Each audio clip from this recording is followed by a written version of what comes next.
नमस्कार दोस्तों, माँ गायत्री एकेडमी में आप सभी का स्वागत है। आज के इस वीडियो में हम एलसीएम और एचसीएफ के कुछ महत्वपूर्ण सवालों को देखेंगे। इससे पहले वाले वीडियो में एलसीएम और एचसीएफ के बेसिक के बारे में बता चुके हैं। चलिए शुरू करते हैं पहला सवाल से। पहला सवाल है 72 और 84 का लघुत्तम समवर्ती कितना होगा। देखिए इसका जो है गुणनखंड के रूप में ऑप्शन दिया हुआ है, तो किस तरह बनाएंगे, तो इसको गुणनखंड करके जो है बनाएंगे। तो 72 और 84 है। 72 को किस तरह कर सकते हैं, 2 दूनी 4 या 4 दूनी 8 या 24 और या 72, इस तरह लिख सकते हैं। फिर 84 का जो है गुणनखंड किस तरह कर सकते हैं, तो 2 से दिए कितना हुआ 42, फिर 2 से दिए, फिर 3 से दिए और 7 से, 2 दूनी 4 या 12 सत्ते 84। तो इस तरह जो है इसका इस दोनों का जो है गुणनखंड आ गया। अब देखिए ऑप्शन में क्या है, 12 गुना 6 गुना 7 या 6 गुना 2 गुना 7, 7 दूनी 14, 6 की 84। तो यह तो होगा नहीं, बी होगा नहीं। 72 और 84 का जो है एलसीएम 84 नहीं होगा और डी भी नहीं होगा। इस दोनों में देख लीजिए 12 गुना 6 गुना 7 आता है, तो 2 दूनी 4 या 12, 2 दूनी 4 या 12 गुना, फिर 3 दूनी 6 और 7, इसमें जो है 7 है तो 7। तो आपको एलसीएम इसका क्या आ जाएगा, 12 गुना 6 गुना 7। देख लीजिए होता है क्या, इस तरह अगर गुणनखंड में बनाएंगे तो अधिकतम पावर लेते हैं। जैसे दो दोनों में मिल रहा कॉमन है, तो 1 2 लिए एलसीएम निकालने में, फिर ये 2 जो है यह भी मिल रहा है, तो फिर 2 लिए, और जो है 3 मिल रहा है दोनों में, 3 भी लिए, तो 2 दूनी 4 या 12 हो गया। और फिर जो नहीं मिलता है, दोनों में कॉमन नहीं है, उसको भी लेते हैं एलसीएम में। तो 2 और 3 कितना हो गया, ये 2 गुना 3 ये हो गया 6, और इसमें क्या बच गया 7। तो इस तरह जो है आपको हो गया 2 दूनी 4 या 12 गुना 6 गुना 7। तो आपका आंसर क्या हो जाएगा, ए नंबर हो जाएगा। तो गुणनखंड विधि द्वारा आप इस तरह जो है एलसीएम निकाल सकते हैं। दोस्तों गुणनखंड विधि द्वारा आप एचसीएफ किस तरह निकाल सकते हैं, यहाँ समझ लीजिए। एचसीएफ इसमें देखिए क्या किए, जो दोनों में कॉमन था उसको भी लिए और जो नहीं था उसको भी लिए। लेकिन एचसीएफ में क्या होगा कि जो दोनों में कॉमन है, 1 2 है कॉमन, फिर दूसरे 2 है कॉमन और 3 है कॉमन, उसके बाद कोई भी अंक जो है कॉमन दोनों में नहीं है। तो आपका एचसीएफ क्या हो जाएगा, 2 दूनी 4 या 12, 12 हो जाएगा इसका एचसीएफ, गुणनखंड विधि के द्वारा अगर आप एचसीएफ बनाते हैं तो। चलिए नेक्स्ट सवाल देख लेते हैं। 15 18 और 24 का लॉसअ क्या होगा। तो इसको गुणनखंड विधि के द्वारा ही बना लीजिए। इसका गुणनखंड क्या हो जाएगा, 3 गुने 5, फिर 18 का क्या हो जाएगा, 2 तिया 6 और तिया 18, फिर 24 का 2 दूनी 4 दूनी 8 और तिया 24, इस तरह होगा। तो क्या करते हैं, तीनों में जो कॉमन है उसको भी लेते हैं, जो नहीं है उसको भी लेते हैं एलसीएम में निकालने में, या सबसे अधिकतम पावर। तो इस सबको जो है पावर में लिख लीजिए। तो ये तो इसी तरह रह जाएगा, 3 गुने 5, यह क्या हो जाएगा 2 गुना 3 पर पावर 2, और यह क्या हो जाएगा 2 पर पावर 3 गुना 3। अब देखिए सभी संख्या को लिख लीजिए, 2 3 और 5 है, 2 गुने 3 गुना 5। अब पावर देख लीजिए, अधिकतम अधिकतम लेना है, तो 2 पर पावर 3 है अधिकतम, तो 3 ले लिए। फिर 3 पर देखिए, तो 3 पर पावर 2 है अधिकतम, और 5 पर देखिए तो 5 पर जो है पावर 5 सिर्फ 1 है, तो यही हो जाएगा। अब इसको जो है गुना कर दीजिए, 2 पर पावर 3 कितना हो जाएगा 8, 3 पर पावर 2 कितना 9 और 5, तो 8 पंचे 40 और गुना 9, 9 चौके 36, कितना हो गया आपका एलसीएम 360। आंसर क्या हो जाएगा, डी नंबर। यह किस एग्जाम में पूछा गया है? तो यह पूछा गया है आरआरबी एएलपी एंड टेक्नीशियन में 20/8/2018 को शिफ्ट 1 में पूछा गया था। अब छोटी-छोटी सवाल को जो है ध्यान से देखिए, क्योंकि वह सब एग्जाम में जो है पूछा जाता है। चलिए नेक्स्ट सवाल देखते हैं। A B square C square A square B C और A cube B cube C square का लॉस ऑफ एलसीएम ज्ञात कीजिए। तो एलसीएम इसका ज्ञात करना है। क्या करते हैं? सबसे पहले देखिए क्या सब आया है। ए है, बी है और सी है। इस पर पावर देखना है अधिकतम क्या हो रहा है। ए यहाँ सिर्फ ए है, ए स्क्वायर है, ए क्यू है, तो आपका एलसीएम में क्या हो जाएगा? ए क्यू। फिर बी देखिए तो बी स्क्वायर बी और बी क्यू है, एलसीएम आपका क्या हो जाएगा? B Q. और सी देख लीजिए, सी स्क्वायर सी सी स्क्वायर, तो सी स्क्वायर आपका हो गया।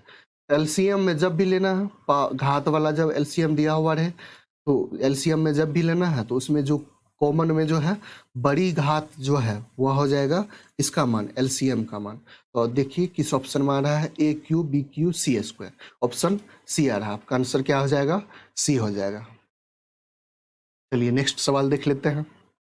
अब 2 पर पावर 2, 3 पर पावर 2 गुना 5 गुना 7, 2 पर पावर 2 गुना 3 गुना 5 पर पावर 2 गुना 7 और 2 गुना 3 गुना 5 गुना 7 का लॉस ज्ञात करना है। क्या ज्ञात करना है आपको? एलसीएम ज्ञात करना है। तो एलसीएम में क्या करते हैं? घात वाला में क्या बताए हैं कि कॉमन जो अंक है, देखिए 2 सभी में है, तो 2 क्या करेंगे? 2 पर पावर जो होगा अधिकतम जिसमें वो लेंगे, तो वो होगा एलसीएम। और न्यूनतम अगर लेते हैं, न्यूनतम, तो वह किसका मान होगा? घात अगर न्यूनतम वाला लेते हैं तो वह हो जाएगा एचसीएफ का मान। हमको निकालना क्या है यहाँ पर? एलसीएम निकालना है। तो देख लीजिए सबसे पहले क्या सब अंक है उसको लिख लीजिए। तो 2 है, फिर 3 है, 5 है और 7 है। अब यहाँ देखिए अधिकतम 2 पर अधिकतम घात कितना है? तो यहाँ 2 है, यहाँ 2 है, यहाँ 1 है, तो अधिकतम घात 2 का 2 है, 2 ले लिए घात। 3 का देख लीजिए अधिकतम घात क्या है? तो 3 का भी अधिकतम घात 2 है। 5 का अधिकतम घात देख लीजिए, तो 5 का भी अधिकतम घात 2 है। और 7 का देख लीजिए, तो 7 का अधिकतम घात जो है 1 ही है। यह इस तरह हो जाएगा। तो यह हो गया आपका घात वाला संख्याओं का लॉस। अब इसको गुना कर दीजिए। 2 पर पावर 2 हो गया 4, 3 पर पावर 2 हो गया 9 और ये हो गया 5 पर पावर 2 25 गुना 7। सभी को गुना कर दीजिए। तो 2500 का 100 और 9 सत्ते 63। यह आपको गुणनफल कितना आ गया? 6300। 6300 हो गया आपका आंसर। ए नंबर आंसर हो जाएगा। नेक्स्ट सवाल देख लीजिए। 6 into X Y minus Y और 8 into X power 4 Y minus X Y. तो अब यहाँ जो है इसका एलसीएम आपको निकालना है। तो क्या सब है? 6 into X Y minus Y और है 8 X power 4 Y minus X Y. तो इसमें क्या करेंगे? 6xy माइनस वाई है, तो इसमें जो है y कॉमन ले लेते हैं। क्या बच जाएगा? x माइनस 1 बच जाएगा। और ये है 8, इसमें देखिए क्या सब कॉमन आ रहा है। इसमें x और y दोनों कॉमन आ रहा है, एक्स वाई कॉमन ले लिए, तो क्या बचा यहाँ? एक्स क्यू और इधर से एक्स वाई कॉमन ले लिए, तो यह 1 बचा। अब देखिए 6 और 8 का एलसीएम आपको कितना आ जाएगा? 24। 6 और 8 का कितना आ जाएगा? 24। तो इसका लिख लीजिए 24। फिर देखिए यहाँ y है, दोनों में कॉमन है तो y तो आ ही जाएगा। और x नहीं है तो x भी आएगा, जो कॉमन रहता है वह भी और जो नहीं रहता है एलसीएम में वह भी। यह एक्स वाई आ गया। फिर आपको बचा क्या? X Q minus 1। यही आपका आंसर हो जाएगा 24 X Y into X Q minus 1। 6 X Y minus Y into नहीं, और जो है 8 X power 4 Y minus X Y का एलसीएम कितना हो जाएगा? तो वह हो जाएगा 24 into X Y into X Q minus 1। चलिए नेक्स्ट सवाल देख लीजिए। यहाँ देखिए क्या कहा जा रहा है। 36 और k का एलसीएम कितना है? 72 है। क्या कहा जा रहा है कि 36 और k कोई संख्या है जिसका एलसीएम 72 है। k का संभावित मान ज्ञात कीजिए। तो ऑप्शन के अनुसार आपको इस तरह के सवाल में जो है ऑप्शन के अनुसार देखना है। 36 और 24, 24 ओनली, यहाँ क्या दिया है, केवल 24, तो 36 लेते हैं और 24 लेते हैं, तब भी आपको एलसीएम 72 ही आएगा। 36, 8, 24, 72, देख लीजिए इधर वाली सभी संख्या से 8 से भी 72 में भाग लग रहा है, 24 से भी भाग लग रहा है और 36 से भी लग रहा है। तो अगर 8, 36, 8, 24 भी के जगह पर रखते हैं तब भी क्या आता है, तो वह जो है एलसीएम उसका 72 ही होगा। यहाँ दिया हुआ सी नंबर में 24 और 72, 24 और 72 लेंगे तब भी एलसीएम 72 ही आएगा। केवल 8, केवल 8 लेंगे तब भी 72 ही आएगा। इसमें संभावित मान देखना है अधिकतम, तो आपको जो है 36, 8, 24 और 72 सबसे अधिकतम जो है संभावित मान यही हो सकता है ऑप्शन के अनुसार, तो आपका आंसर क्या हो जाएगा, बी हो जाएगा। नेक्स्ट सवाल देख लीजिए, दो सहमूल संख्याओं x और y का लघुत्तम समापवर्त क्या है। तो सहमूल संख्याओं का लघुत्तम समापवर्त क्या हो जाता है, दोनों का गुणनफल ही हो जाता है, तो आपका आंसर क्या हो जाएगा, ए हो जाएगा। यह सवाल पूछा गया है आरआरबी ग्रुप डी में 5/10/2018 को शिफ्ट 2 में। चलिए नेक्स्ट सवाल देख लीजिए, 45, 240 और 315 का महत्तम समापवर्तक कितना है। दोस्तों इसको भी गुणनखंड विधि के द्वारा महत्तम समापवर्तक निकाल लेंगे, तो 45 का गुणनखंड कीजिए, क्या हो जाएगा, 3 तिया 9 और 5 45, 240 का कर लीजिए, तो 240 का जो है गुणनखंड आपको क्या हो जाएगा,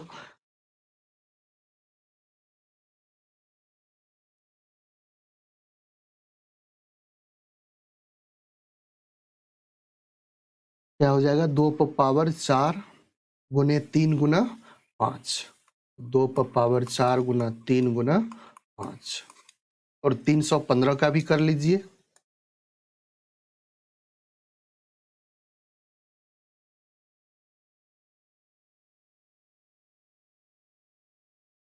तीन सौ पंद्रह का गुणनखंड कर लीजिए,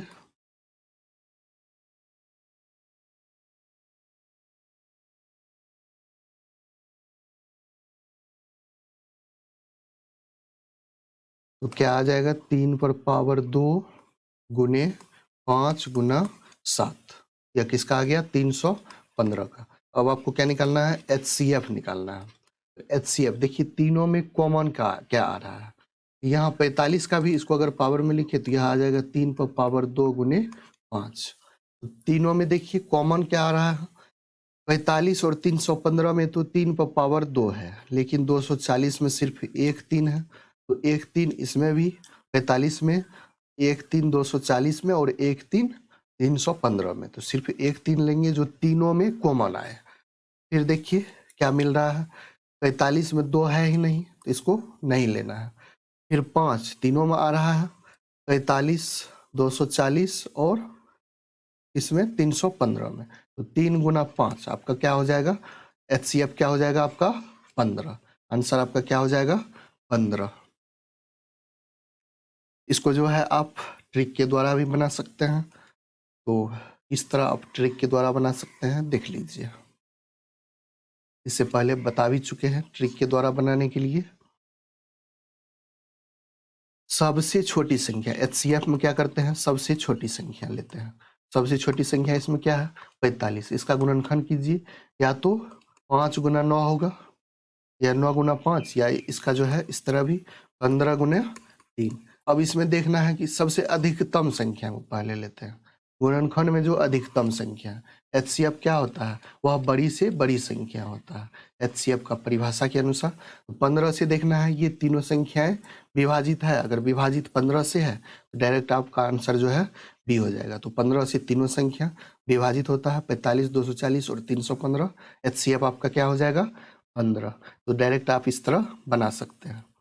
नेक्स्ट सवाल देख लीजिए, दो सह अभाज्य संख्याओं का गुणनफल 117 है, उनका HCF ज्ञात कीजिए। तो दो सह अभाज्य संख्याओं का HCF क्या होता है, याद रखना है आपको, दो सह अभाज्य संख्याओं का HCF 1 होता है। इसको बिना बनाए हुए आपको याद रखना है, सिर्फ दो सह अभाज्य संख्याओं का गुणनफल कितना होगा, तो 1 होगा, तो आंसर हो जाएगा सी।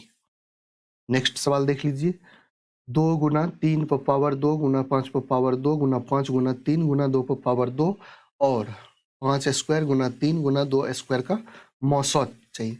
क्या निकालना है? HCF निकालना है। सबसे पहले इसमें देख लीजिए क्या सब संख्या है।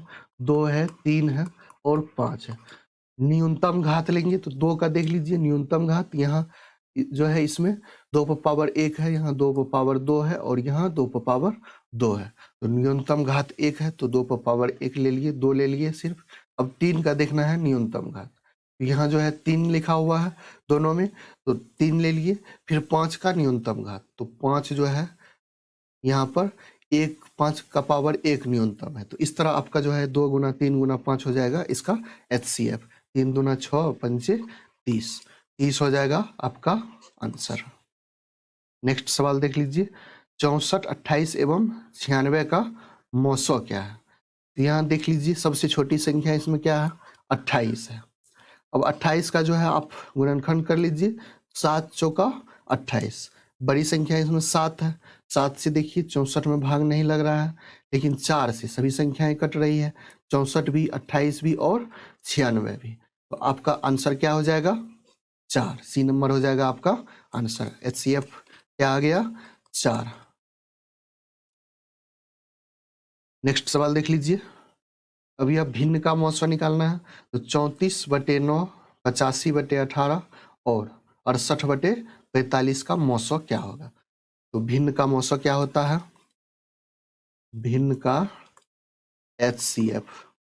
भिन्न का HCF बराबर होता है अंश का HCF, अंश का HCF और बटा में क्या होता है? हर का LCM। तो अंश क्या सब है? 34, 85 और 68 है। 34, 85 और 68, इसका जो है आपको HCF निकालना है। तो देखिए सबसे छोटी संख्या क्या है? 34 है। 34 का गुणनखंड कीजिए तो 17 दूनी 34। अधिकतम जो है इसमें संख्या क्या आया? तो 17 आया। 17 से देखिए सभी संख्याएं विभाजित है, तो 17 दूनी 34, 17 पची 85 और 17 चौके 68। तो आपका क्या आ जाएगा? अंश का जो है 34, 85, 68 का HCF 17 और हर का LCM निकालना है। तो 9, 18 और 45। 45 में जो है 9 से भाग लग रहा है, लेकिन 18 से नहीं लग रहा है। तो 45 का पहाड़ा पर ही 45 दूना 90, 90 में जो है 18 से भाग लग रहा है, तो क्या हो जाएगा? LCM 90। आंसर आपका क्या हो गया? 17/।